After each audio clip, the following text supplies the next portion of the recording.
طب لسه بتكتب ايه يا باشمهندس محمود؟ كفايه يا هندسه، كفايه تكسير بقى في الموقع.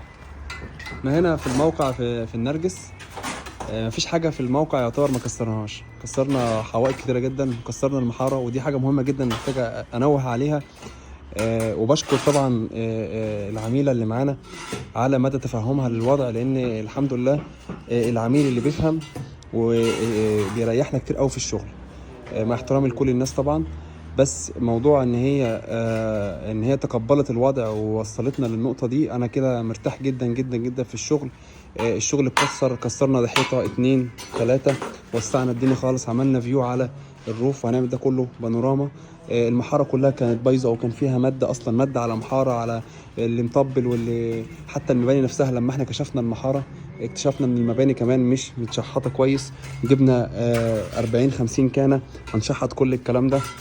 شغالين في المباني على نضيف، الدنيا كلها اتكنست تاني واتنضفت.